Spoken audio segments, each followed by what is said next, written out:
In the headlines, APC presidential primaries set to hold as President Buhari meets advisory council. Condemnation trails Owo attack as Tinubu pays condolence visit. Gunmen abduct mother of top Kano politician. Away from Nigeria, UK set to send Kyiv longer-range missiles after Putin warning. Hello and welcome to Trust News Update. I am Ayuba Ilya. Thank you for joining.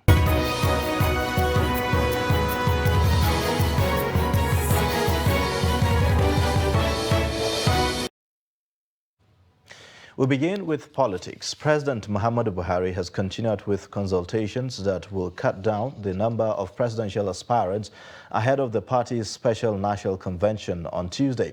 The president met on Sunday night with members of the National Advisory Council of the APC at the State House in Abuja. He expressed confidence that the ruling party was on its way to winning its third straight victory since 2015. Kehinde Amodu reports. It's the third nocturnal meeting in as many days, showing that the stakes are high in this last gasp race towards the ruling party's presidential primaries on Tuesday. Though the president is sounding confident, the signs for the ruling party are not good. Given the level of acrimony in the run-up, it is doubtful that the party will go into the primaries as one house. The president is quite clear on this.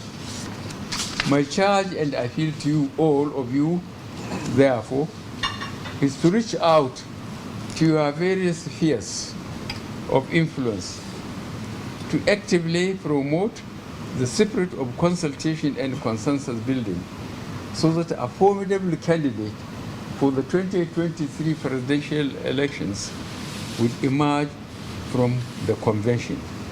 Our citizens do not expect less from us.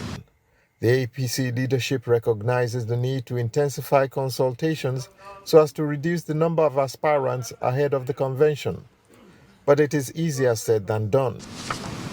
In the circumstances, in order to prevent any post-convention acrimonies and also reduce noticeable anxiety among members on the possible outcome of the process, the party leadership has recommended the intensification of consultation and consensus building to reduce the number of aspirants as we approach the convention, which commences tomorrow, the 6th of June 2022.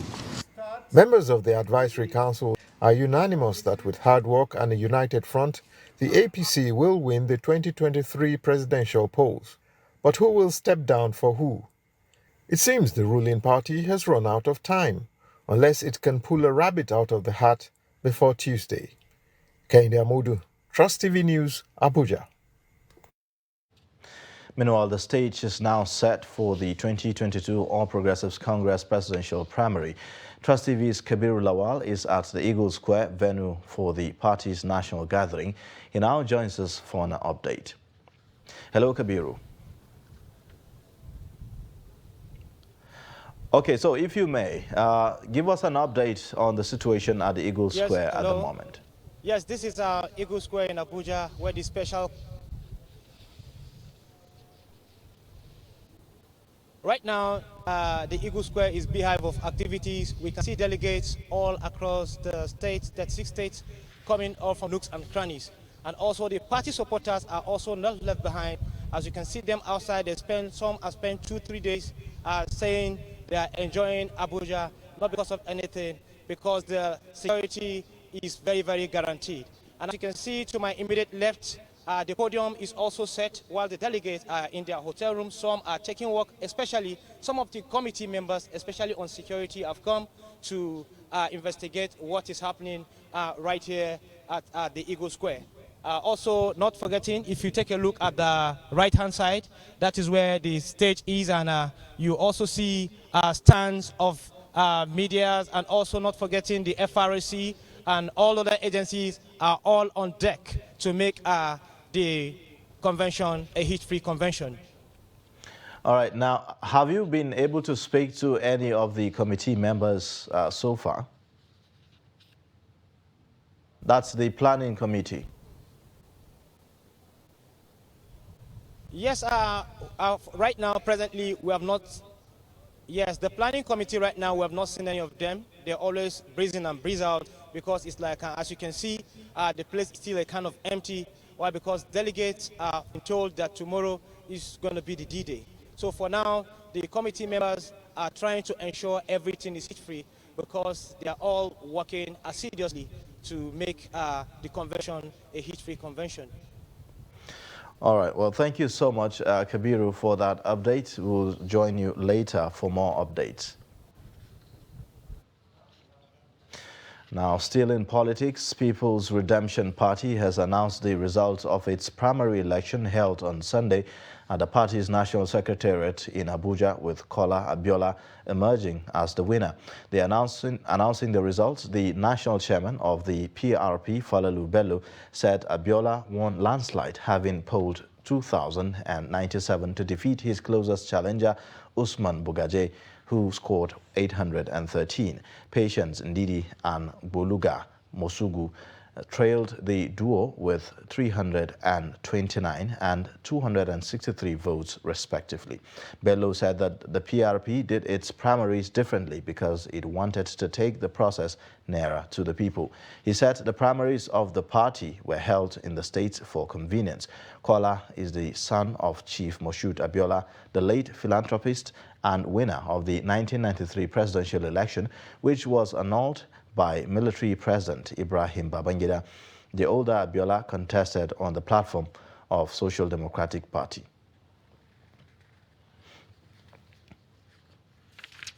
A governorship aspirant on the platform of the All Progressives Congress in Abia State, Daniel Eke, has demanded the cancellation of the party's May 22nd governorship primary in the state. Emenike and a former minister, Uche Oga, had emerged as candidates from parallel primaries held in the state. Eke, in a statement by the spokesperson for Daniel Eke support group, Obaze Uche Okocha, advised the party to avoid a legal quagmire that might jeopardize its chances at the main election. The aspirant, whose supporters staged a peaceful protest at the national secretariat of the party in Abuja, called on the national leadership of the APC to organize a fresh, direct and valid primaries where all the aspirants will be given equal opportunities to contest. The African Democratic Congress has conducted its governorship primary election in Gombe State ahead of the 2023 general elections. Nafiu Bala emerged ADC governorship candidate in the state unopposed. Ibrahim Ismail reports. Bala emerged via an affirmative voice vote, where all the delegates agreed and affirmed his candidature for the party in the 2023 Chairman ADC Primary Election Planning Committee from the party's secretariat, Abuja, Idris Musa, said the affirmation mode of electing candidates is recognized by the party's constitution as well as the INEC guidelines for primaries. By the power bestowed on me, I have at this moment asked members that are present here to affirm Honorable Alhaji Nafiu Bala. So I now call you members to please affirm his candidature. Kunyata? Yes. In his acceptance speech, Bala said he has a 5-point agenda that will lead to the transformation of the state. Security, health sector, agricultural, economic development. I have the confidence because of most of, if you look going through the Gombe State masses, people are tight. People want vibrant youth to be a governor. I want to thank the delegates and the leadership from the national to the world level. And most of the Gombe State, some stakeholders encouraging me to come out and contest these elections. The exercise was monitored by the Independent National Electoral Commission INEC. From Gombe, Ibrahim Ismail reporting for Trust TV. One of the governorship aspirants from the All Progressives Congress in Katsina, Mustafa Inuwa, has called on his supporters to be patient as he will soon unveil his next plan of action. Mustafa Inua and 8 others failed to clinch the ticket to become their party flag bearers during the primary election. Made the call while briefing party stakeholders, House of Assembly members and local government chairmen. Jamil Mabai has the details. Barely a week after he failed to emerge as the governorship flag bearer of All Progressive Congress in Katsina, Mustafa Inua had an interactive session with his supporters from the 34 local governments across the state. At the meeting, he condemned how primary elections in some quarters were marred by irregularities. Just because he has his own opinion and the interest of the masses at heart, they did what they had to do. Had it been they allowed delegates from Malumfashi to vote, Babangida would have won the election. After screening 10 words, results from Kafur were only 10 words voted. The rest were abandoned. How can you say that they are doing this for the people? Inua equally dispelled the rumor that he will head the campaign team for Dr. Umar Radda. Rumors making rounds that Mustafa Inua, had been given the coordinator to head the campaign train of the APC flag bearer. I want to assure you it is not true. Equally, I want to assure you that it is not something I will think of doing.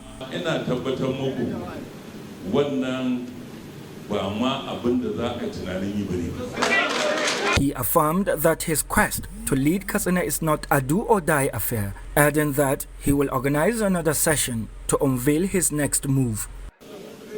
I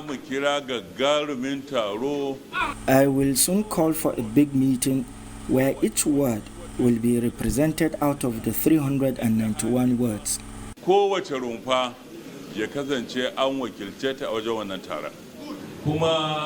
Before that time, we will come with information on where we stand.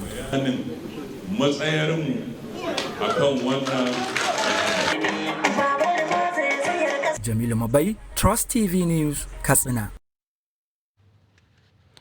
National leader of the All Progressives Congress, Bola Tinubu, is in Ondo State to commiserate with victims of the St. Francis Catholic Church attacks.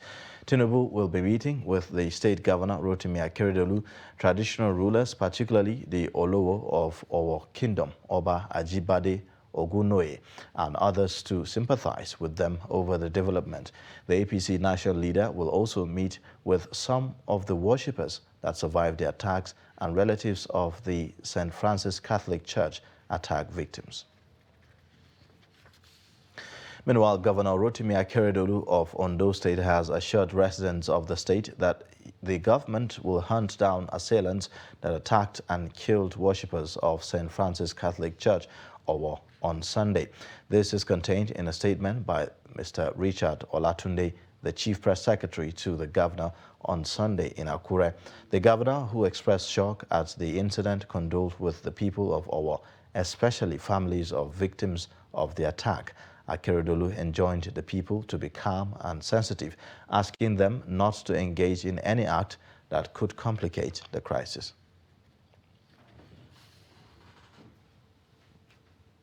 You're watching Trust News Update. Coming up shortly. Defying the odds to acquire education. Details and more shortly.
Welcome back. You're watching the news update on Trust Television. Here's a reminder of our top stories again.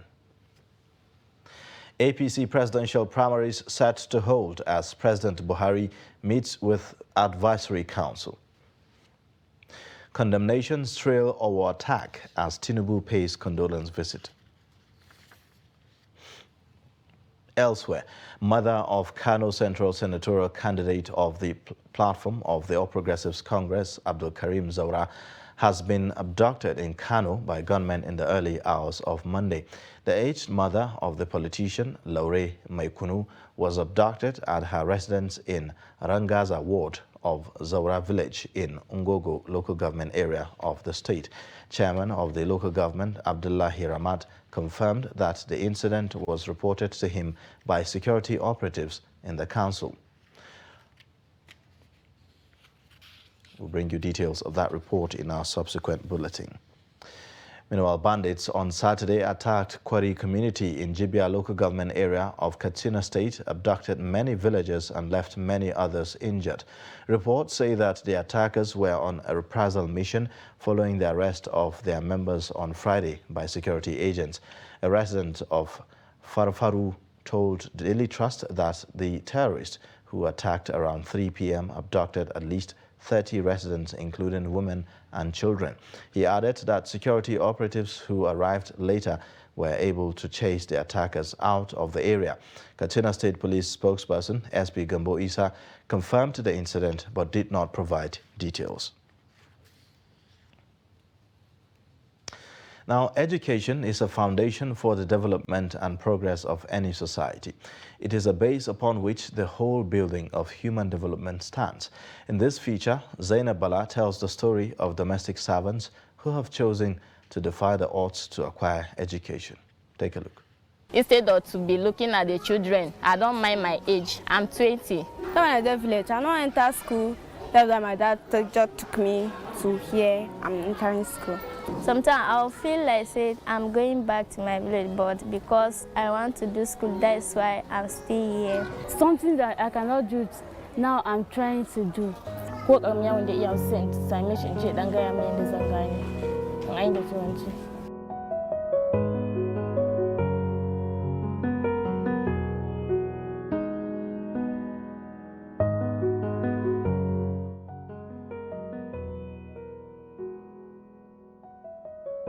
These young girls are between the ages of 16 and 25, and this is the average university days or perhaps secondary school. But life is different for them, and so they have taken the bull by its horn to be in the same class with these younger kids. My challenge is the people that I'm staying with. Not like they are bad to me, but I have to wake up in the morning, 5 o'clock, to have choice. Before 5, do have choice, bath the children before dressing up for my own. I will be coming to school late, but when I get to school, people will be asking me what happened. I'll say this is my challenge. Sometimes when I wake up, I'll sit down. I should drop the school or I should continue. So I have to pick the challenge. I don't mind when I wake up or I don't know how to read and write. Gradually, I will know how to read and write. Some people, they tell me I'm too big for class. I say no, because it's no school, that's no age. So that's what I'm telling them. So they say, oh, it's good. If you are serious for something, you go do for life. Sometimes I'm feeling my parent, my daddy just have enough of problem for in life. Sometimes I'll be feeling like, say, I'm going back to village to stay with my dad. I'll feel like, let me do school so that I can help my parents. All of them are outside, and if we didn't go down and help them from the roots, their guardian may decide to do away with them and they will not gain anything from their guidance. So that is why we take it upon ourselves to make sure we go down and bring them up so that even the guardian will be happy, the children will be happy in time to come.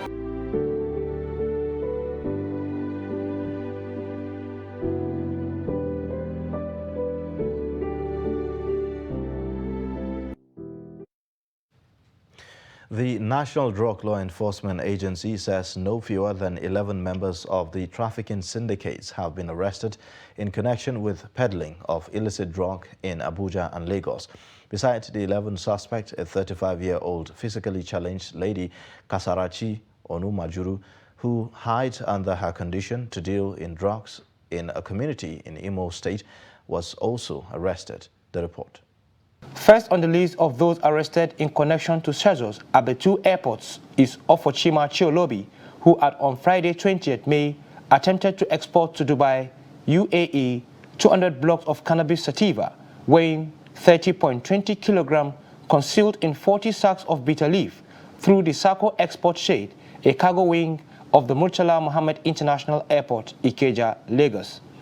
Statement by the Director, Media and Advocacy, Femi Babafemi, saying on the same day, 10 cartons of carts with gross weight of 354.600 kilograms were also seized at the Nakon import shade of the airport.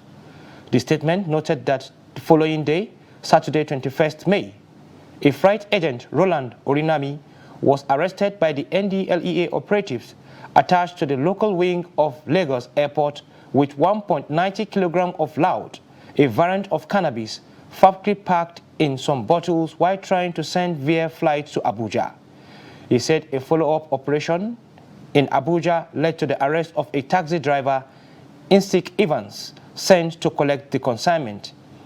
His confession also led to the arrest of the actual owner, Adesoya Olakunle Isaac, at his house in Life Camp area of Abuja. Adesoya, who claimed to be into information technology, accepted ownership of the seized drug, which he said was meant for an upcoming birthday party of his friends.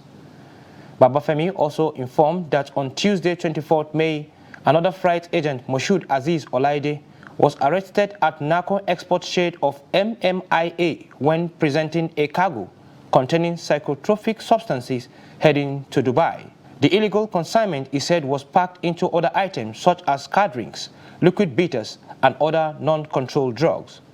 The seized drugs include tramadol, 225 milligrams, Refnol, and MDMA. Arrests were also made in Imo, Enugu, and Abuja, with several consignments and drugs recovered. Chairman, Chief Executive of the NDLEA, Brigadier General Mohammed Buba Marwa, retired, commended the officers and men of the various commands of the agency for sustaining the hit on drug cartels. And in business news, the African Development Bank states that an additional 3.5 million euros has been provided for the feasibility study of the Abidjan-Lagos Superhighway. Speaking at the 16th Ministerial Steering Committee meeting on Abidjan-Lagos Corridor Development in Abuja, AFDB's chief transport economist, Lidi Ehuman, said that the new addition funding was to ensure that the study for the 1,028-kilometer road project was smooth and completed in the time with the grant from the European Union. The AFDB urged 5 countries of the Economic Community of West African States that the road will pass through to order the consultants to get to work and finish up the study of the project. Minister of Works and Housing Babatunde Fashola said Nigeria have made progress on the road project with cash already mobilized for deployment while waiting for the approval of ECOWAS to commission the link bridge already completed for the project. And away from Nigeria, the United Kingdom says it will give Ukraine M270 multiple launch rocket systems that can hit targets up to 80 kilometers away in a move coordinated with the U.S. Russia's President Vladimir Putin says Russia will strike targets they haven't hit before if Ukraine gets new long-range missiles. Meanwhile, Ukrainian President Volodymyr Zelensky has visited frontline troops in the Zaporizhia region, as well as in Soledar, Donetsk, Lysychansk, and Luhansk, as Russia continues to attack the Donbas. A Russian state media journalist reports Moscow's Major General Roman Kutuzov has been killed in eastern Ukraine, adding to Russia's string of high-ranking military casualties. And in sports news, Wales defeated Ukraine 1-0 on Sunday in a playoff to reach their first World Cup since 1958, and a joyous Gareth Bale said afterwards that he will likely put any possible retirement plans on hold because of the result. Gareth Bale's deflected free kick was the difference in a close match on Sunday at the Cardiff City Stadium. Bale's first half free kick that deflected off Andriy Yarmolenko for an own goal proved to be the difference in the match. It was heartbreak for the Ukrainians, who have played at a time their country is under Russian military invasion. And that wraps up Trust News Update. You can watch more by following us across all social media platforms and also subscribe to our YouTube channel. I am Ayuba Ilya. Thank you for watching.